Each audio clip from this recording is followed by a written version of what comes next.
নমস্কার। আজকে আমরা এসেছি তন্ময়দার কাছে। তন্ময় ভট্টাচার্য সিপিএম নেতা। ওনার পরিচয় দেবার কোনো অবকাশ আমাদের নেই। তো প্রথম তন্ময়দার কাছে যেটা প্রশ্ন সেটা হচ্ছে বিকাশ রঞ্জন ভট্টাচার্য থেকে আরম্ভ করে ফিরহাদ হাকিম সবাই এক হিন্দুদের অর্থাৎ হিন্দুদের উপরে সফট টার্গেট করেই বিভিন্ন রকম হিন্দু মানে মূর্তি পুজোর কটূক্তি থেকে শুরু করে বিভিন্ন রকমভাবে হিন্দুদেরকে টার্গেট করা হচ্ছে। বেছে বেছে কেন হিন্দুদেরকে টার্গেট করা হচ্ছে এবং এটাই প্রশ্ন তন্ময়দের কাছে যে কমিউনিস্ট যে যতগুলি নেতা সবাই হিন্দুদেরকে টার্গেট করা হয়, কিন্তু অন্য ধর্মের প্রতি কেন মানে বাদ রেখে হিন্দু ধর্মকে কেন টার্গেট করা হচ্ছে? প্রথম কথা হচ্ছে, বিকাশ রঞ্জন ভট্টাচার্য হিন্দুদের উপর টার্গেট করছেন এরকম কোনো কথা আমার জানা নেই। ফিরহাদ হাকিমের কথা আমি বলতে পারবো না, ওনার রাজনৈতিক। আমি দুটো বলে নিই।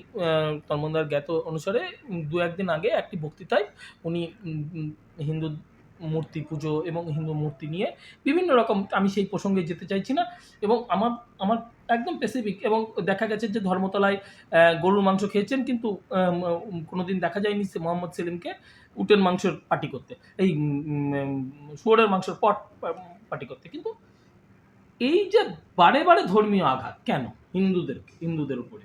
প্রথম কথা হচ্ছে, এটা কোনো ধর্মীয় আঘাতই না। গরুর মাংস সবচাইতে বেশি খাওয়া হয়েছে বেদের যুগে।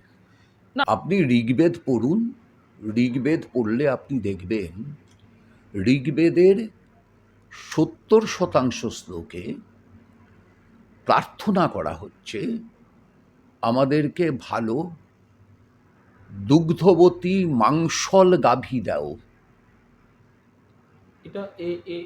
রামায়ণে ভরদ্বাজ মুনির আশ্রমে যখন রাম গেছেন বনবাসকালে, ভরদ্বাজ মুনি তাকে বৃষ মাংস দিয়ে আপ্যায়ন করছেন, লেখা আছে রামায়ণে। সুতরাং কন্ট্রাডিকশন। এটা রামায়ণে কোন রামায়ণে লেখা আছে আপনি যদি বলেন?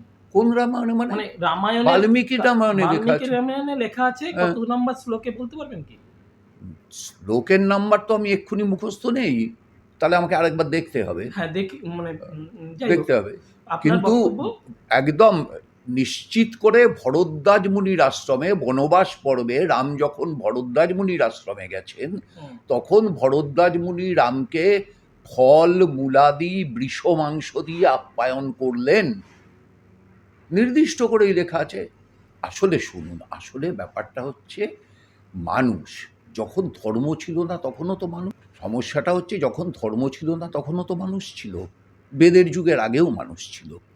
এবং এটা পৃথিবীর সবাই জানে যে যখন মানুষ চাষবাস জানতো না, তখন মানুষের ক্ষুণ্ণিবৃত্তি নিবারণের সবচাইতে বা একমাত্র উপায় ছিল হচ্ছে গাছের ফলমূল এবং পালিত পশুর মাংস।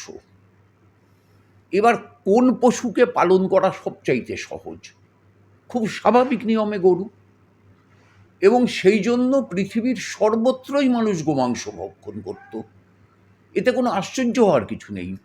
আবার একটা সময় যখন মানুষ চাষবাস শিখল, যখন চাষবাসের প্রয়োজনে গরুর ব্যবহার, লাঙল টানার প্রয়োজনে, হাল টানার প্রয়োজনে প্রয়োজন হলো, তখন খুব বাস্তবিক কারণেই, অবাস্তবিক কোনো কারণে না, গোমাংস ভক্ষণের উপর নিষেধাজ্ঞা জারি হলো, যাতে গরুকে বাঁচিয়ে রাখা যায় চাষবাসের সুবিধের জন্য। ছিল না। এইবার আজকের যুগে আবার যখন আর কোথাও গরু দিয়ে হাল টানা হয় না, যখন ট্র্যাক্টর কাজ করে, তখন আজকের দিনে আবার যদি নতুন করে গোমাংস খাওয়ার প্রচলন চালু হয়, তাতে আশ্চর্য হওয়ার কিছু নেই। চালু ছিল এটাও স্বাভাবিক, বন্ধ হয়েছিল এটাও যুক্তিসঙ্গত কারণে, আজকে যদি আবার চালু হয় সেটাও যুক্তিসঙ্গত কারণেই হবে।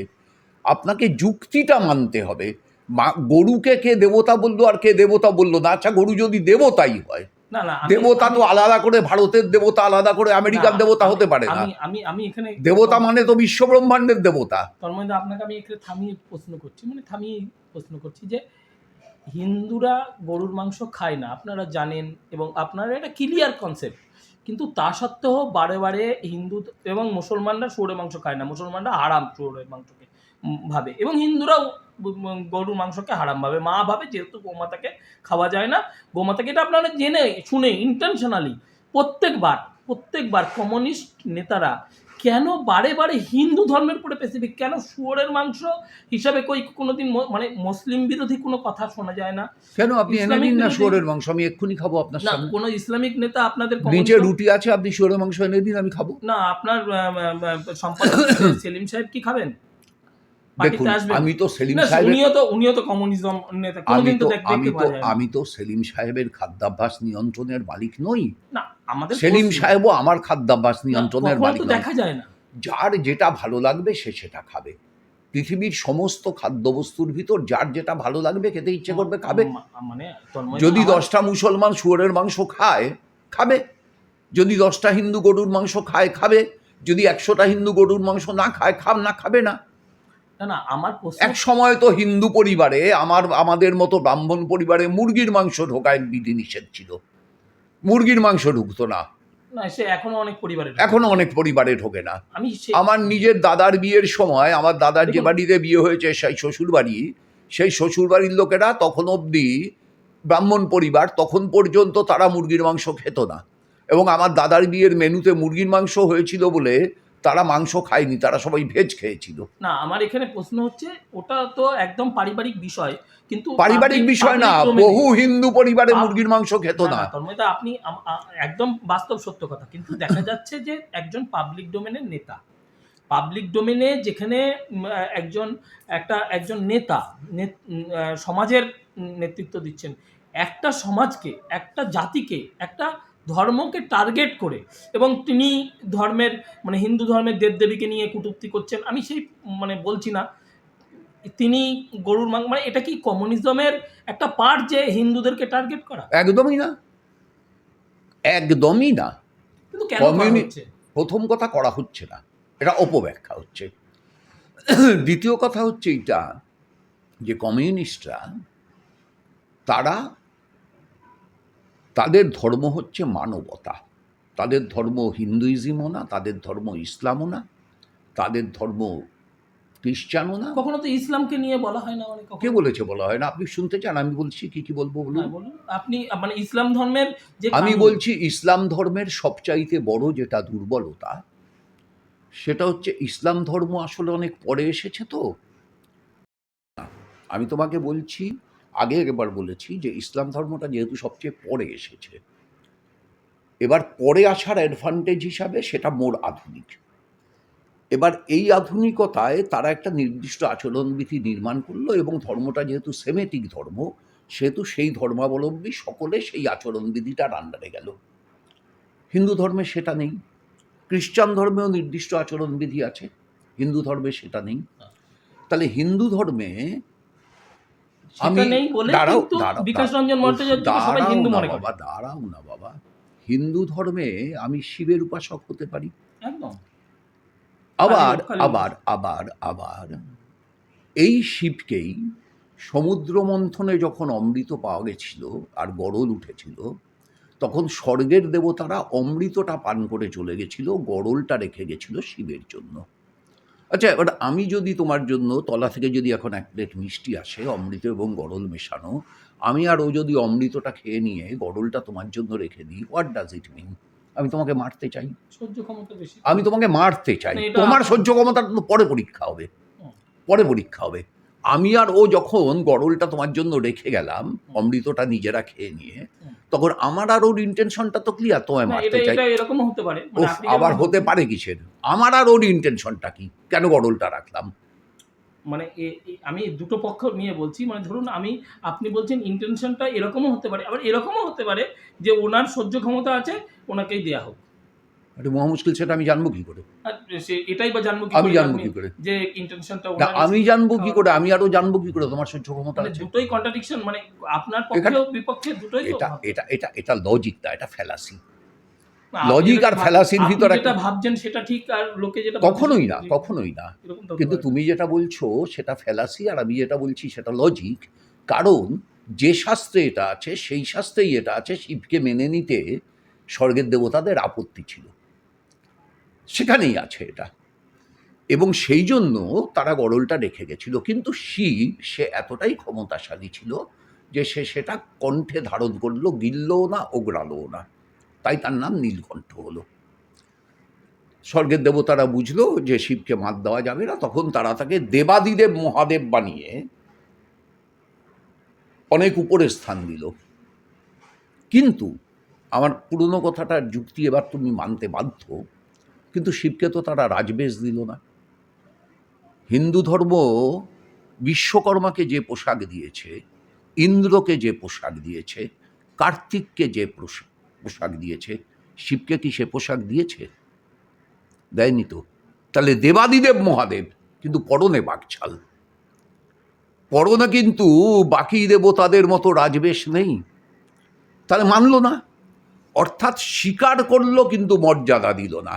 চাঁদ সদাগর বাহাতে মনসাকে ফুল দিল কিন্তু মর্যাদা দিল না। তাহলে এই যে ধর্মের ভেতরের অভ্যন্তরের সংঘাত, এই সংঘাতটাও ধর্মের ভেতরে একটা স্বাভাবিক ঘটনা। একদম।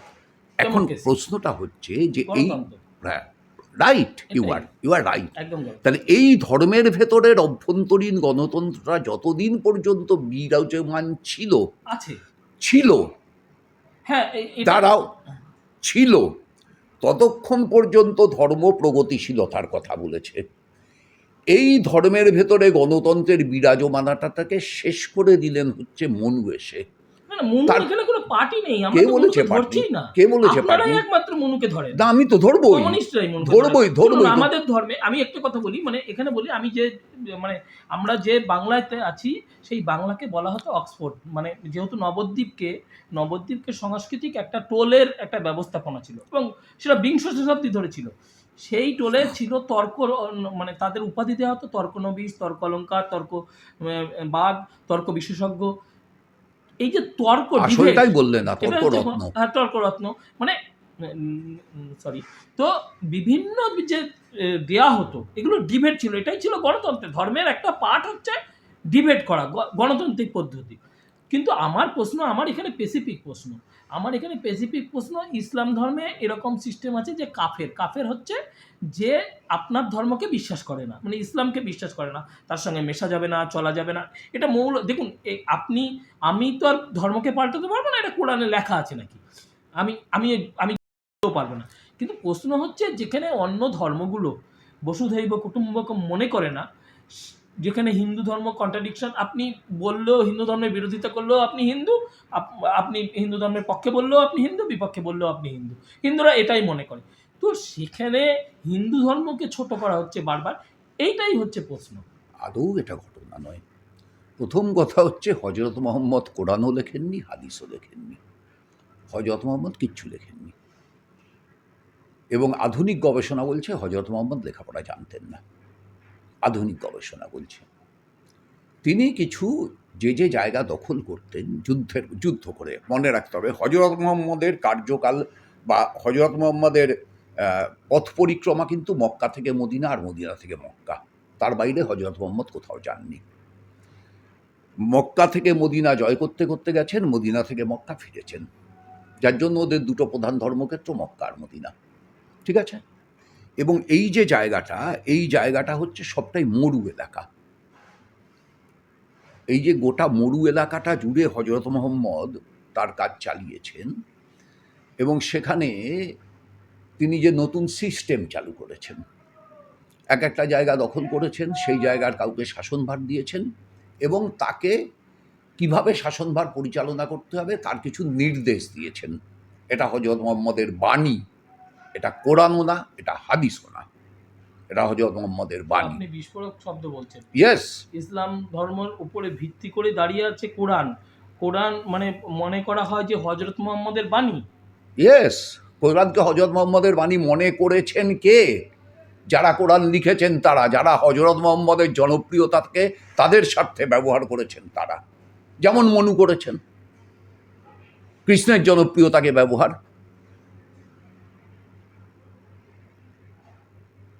বিজ্ঞানকে বুঝতে হলে এই চোখেই বুঝতে হবে। হজরত মোহাম্মদ নিজে এর কোনোটাই লেখেননি। হজরত মোহাম্মদ উত্তরকালে হজরত মোহাম্মদ এইটা বলেছেন বলে যারা সেটা লিখে দিলেন সত্যি সত্যি হজরত মোহাম্মদ সেটা বলেছেন কি বলেননি তার কোনো ঐতিহাসিক প্রমাণ পাওয়া যাবে না। একমাত্র কিছুটা ইতিহাসের কাছাকাছি যেতে পারো তুমি, সেই সময়ের মক্কা থেকে মদিনার শাসনকালে শাসক কুল যে কথাগুলো বলতেন তার ইতিহাস কি বলছে। তার ইতিহাস কিন্তু কোরআন আর হাদিসে যা বলা হচ্ছে তার সব কিছুর সঙ্গে মিলছে না। পরে যখন, আমি আগেই বলেছি, পরে যখন এই হজরত মোহাম্মদের প্রচারিত বাণী সেটাকে একীভূত করে কোরআন এবং হাদিস রচিত হচ্ছে, তাতে যে যা পারছে ঢুকিয়ে দিচ্ছে। যেমন তুমি ধরো আমাদের মহাভারত, তুমি জানো আমাদের মহাভারতে কতগুলো গীতা আছে? জানো? না। 18টা গীতা আছে। বাকি 17টা গীতার তুমি নামই শোনোনি। তাই তুমি দেখো তুমি কত কম হিন্দু ধর্ম জানো। আমি হিন্দু ধর্মের বিশেষজ্ঞ নই। জানো না তো? তুমি কেন, এই যে যারা হিন্দু ধর্ম করে লাফাচ্ছে তারা কেউ জানে মহাভারতে 18টা গীতা আছে? জিজ্ঞেস করে দেখো, জানে না। 18 গীতার নাম যদি বলে না, 18টা গীতার নাম আমি বলতে পারি, আমার তাহলে রেকর্ড খুলতে হবে মোবাইল থেকে। 18টা গীতার নাম তো বস্তু হয়ে রাখা সম্ভব না, এক্ষুনি আমি খুলে তোমায় বলে দিতে পারি। কিন্তু না, আমি আমার লেখায় আছে, আমি বলে দিতে পারি, এক্ষুনি বলে দিতে পারি, আমার লেখা থেকেই বলে দিতে পারি। এখন কথা হচ্ছে যে এর ভেতরে যে গীতাটাকে গীতা হিসাবে প্রতিষ্ঠিত করা হলো সেটা কিন্তু মহাভারতে প্রক্ষিপ্ত, পরে বলা। অর্থাৎ মূল মহাভারতে, বাল্মীকির মহাভারতে ওই গীতাটা নেই, তুমিও জানো, সবাই জানে। এটা পরবর্তীকালে মহাভারতে প্রক্ষিপ্ত হয়ে গেল। এবার মহাভারতে যে গীতাটাকে কৃষ্ণের নামে প্রক্ষিপ্ত করা হলো সেই গীতাটা হয়ে গেল হিন্দুদের প্রধান ধর্মগ্রন্থ। এবার তুমি যদি বলো এই গীতা তো অনেক পরে এসছে, হয়তো প্রয়োজনেই এসছে, সামাজিক প্রয়োজনেই হয়তো এসছে, তৎকালীন সমাজের হয়তো এটা প্রয়োজন হয়েছিল, কিন্তু এই গীতাটাকে তুমি যদি বলো হিন্দুদের ধর্মগ্রন্থ, তাহলে বেদের যুগে হিন্দুদের কোনো ধর্মগ্রন্থ নেই, তাহলে উপনিষদের যুগে হিন্দুদের কোনো ধর্মগ্রন্থ নেই, কারণ এই গীতাটা তো তখন নেই। ঠিক একই রকমভাবে প্রত্যেকটা ধর্মের যে বিবর্তন হয়েছে, এই বিবর্তনটা সত্য, এবং কোনো ধর্মই, আমি আবার বলছি, সমস্ত ধর্মই তার শুরুতে প্রগতিশীল, কোনো ধর্মই প্রতিক্রিয়াশীল না। কিন্তু সেই প্রগতিশীল ধর্ম সে যখনই রাজতন্ত্রের অনুগ্রহ লাভ করছে তখন সে রাজতন্ত্রের পক্ষ অবলম্বন করে প্রতিক্রিয়াশীল ভূমিকায় অবতীর্ণ হচ্ছে। পরবর্তীকালে যখন রাজতন্ত্র রাষ্ট্রতন্ত্রে পরিণত হচ্ছে তখন সে রাষ্ট্রতন্ত্রের অনুগ্রহ লাভ করে, যেমন পাকিস্তানে ইসলাম রাষ্ট্রতন্ত্রের অনুগ্রহ লাভ করছে, আজকে বাংলাদেশে ইসলাম রাষ্ট্রতন্ত্রের অনুগ্রহ লাভ করছে, ভারতে হিন্দু রাষ্ট্রতন্ত্রের অনুগ্রহ লাভ করছে। এই যে অনুগ্রহ লাভ তোমার চ্যানেলের টিআরপির মতো, চ্যানেলের টিআরপির স্বার্থে তোমায় যেমন দুটো কাজ করতে হয়, তেমনই অনুগ্রহ লাভটা হচ্ছে ধর্মকে করতে হয়। তুমি বলো এই যে আজকে ইসকন, আমি কিন্তু শ্রীচৈতন্যদেবের ভক্ত, আমি আবার বলছি, আমি মনে করি শ্রীচৈতন্যদেব গোটা বিশ্বের নবজাগরণের প্রথম পথিক। ইতালির নবজাগরণ, ইউরোপের নবজাগরণ, বাংলার নবজাগরণ, এই সব নবজাগরণকে এক করলে আমি মনে করি শ্রীচৈতন্যদেব গোটা বিশ্বের নবজাগরণের প্রথম পথিক। কিন্তু শ্রীচৈতন্যদেবকে নবজাগরণের প্রথম পথিক মানতে হলে তুমি যদি বলো যে ইসকনকে শ্রীচৈতন্যদেবের প্রকৃত বাণী প্রচারক মানতে হবে, আমার সেখানে আপত্তি। না, এখানে তো কেউ বলেনি মানে এখানে কোনো শব্দই নেই। দেখুন, ইসকনের মতো অনেক ইয়ে আছে, মানে যেমন ধরুন গৌড়ীয় মঠ আছে, আপনার ইসকন মানে গৌড়ীয় মঠ থেকে উনি বেরিয়ে গিয়ে ইসকন বানিয়েছেন, এরকম প্রচুর হাজারো মঠ আছে। তার মধ্যে সারা বিশ্বে পপুলার একটা সংস্থা হচ্ছে ইসকন, পপুলার সংস্থা। তারা তাদের কৃষ্ণের বাণী ছড়ায়। এর সঙ্গে হিন্দু ধর্মের মানে হিন্দু ধর্মীয় কাজের কোনো বিবরণ নাই, কিন্তু ওরা হিন্দু ধর্মটাকে প্রচার এবং প্রসারের ক্ষেত্রে অনেক অগ্রণী ভূমিকা গ্রহণ করে থাকে। এইটা জাস্ট, হ্যাঁ, অবশ্যই সেটা নিয়ে তো আমি কোথাও কোনো কন্টেস্টে যাচ্ছি না, কিন্তু আমার যেটা কন্টেস্টে যাওয়ার বিষয় সেটা হচ্ছে যে এই যে কৃষ্ণের বাণী প্রচার করে, যত ধর্ম বিদ্যমান তার ভিতর সবচাইতে আধুনিক ধর্ম হচ্ছে ইসলাম, যেহেতু পরে এসেছে, এটার অন্য কোনো কারণ না। এইবার সেই ইসলাম, সে কিন্তু প্রথমে ধর্মরূপে আসেনি। আচ্ছা ধর্মরূপে আসেনি। হজরত মোহাম্মদ ছিলেন আসলে একজন যোদ্ধা, আচ্ছা এবং হজরত মোহাম্মদ এক হাতে তরবারি আর এক হাতে হাদিসের বাণী নিয়ে তিনি মানুষকে জয় করতে চেয়েছিলেন। এখন সমস্যা হচ্ছে, সেই সময়ের পৃথিবীতে তো আধুনিক রাজনীতির ধারণা ছিল না, গণতন্ত্রের ধারণা ছিল না।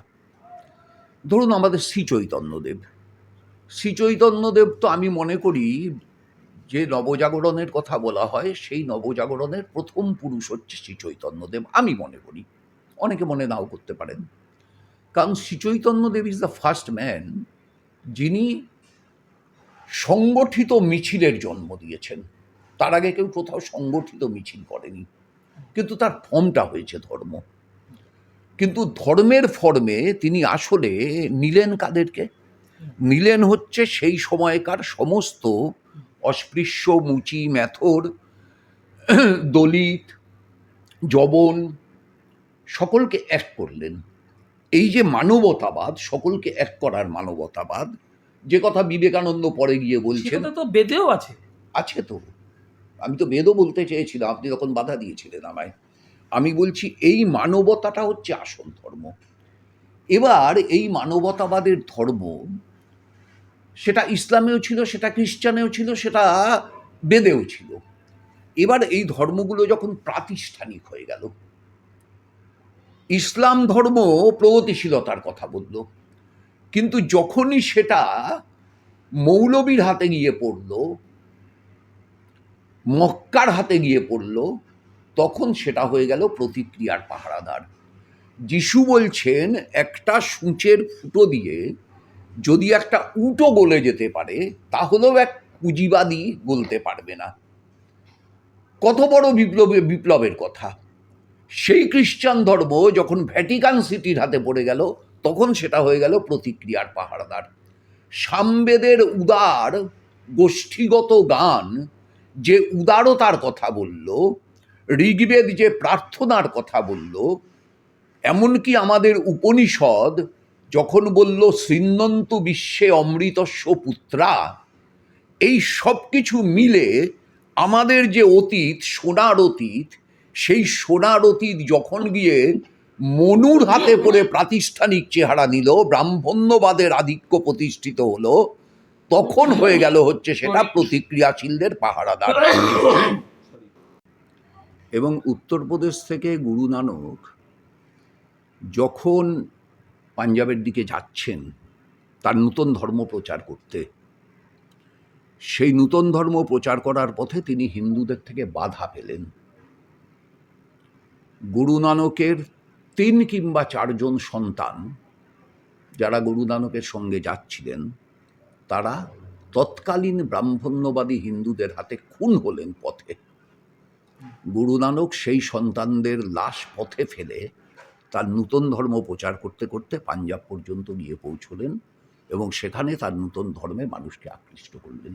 এবং পরবর্তীকালে তো হিন্দু ধর্ম, এবার হিন্দু ধর্ম গুরু নানককে ধরে দিল তাদের বলে।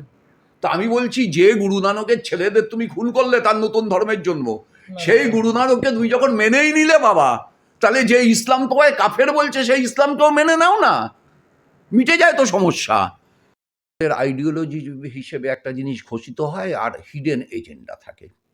খোদ তৃণমূলকে দেখলেই সেটা বোঝা যায়।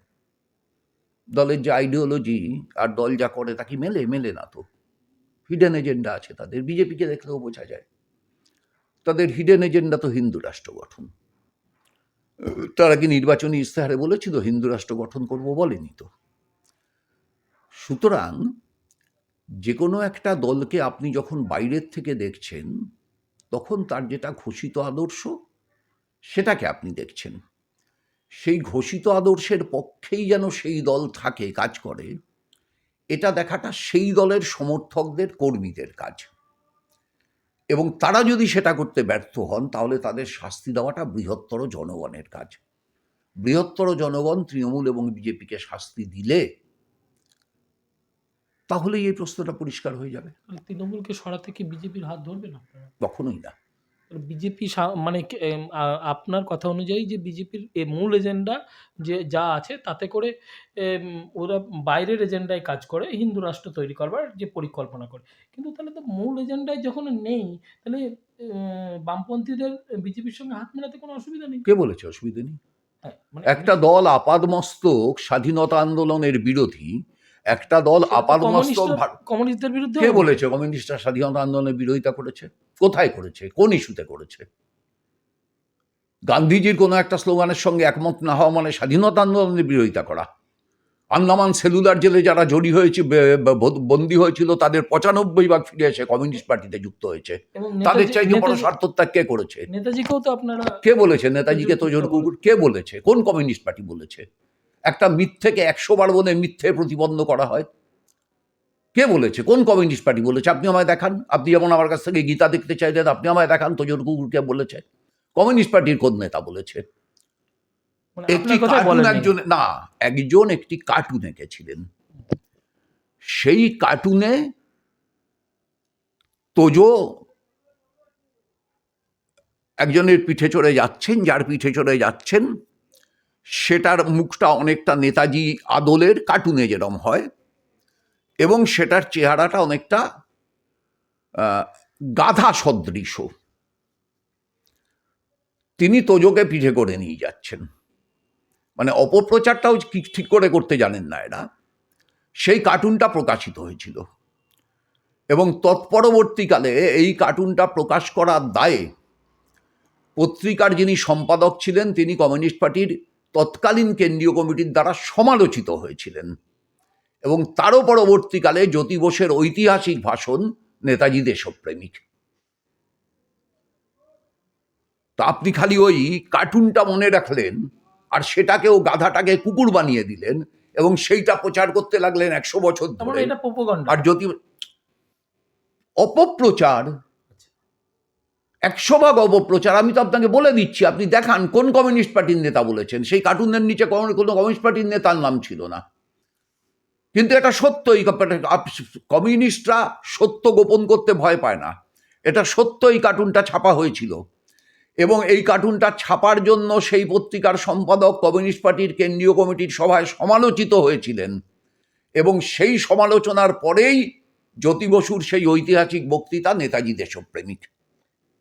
আমরা অনেক কিছু জানলাম তন্ময়দার কাছ থেকে, পাশাপাশি আগামী দিনে আরও অনেক কিছু জানবো এবং জানার চেষ্টা করব, এবং বিভিন্ন বিষয় নিয়ে আলোচনার মাঝখানে একটা জিনিস পরিষ্কার, সিপিএম রাজ্যের হাল কিন্তু ছাড়ছে না, আগামী দিনেও এগিয়েই থাকছে, এগিয়েই রাখছেন সিপিএমকে।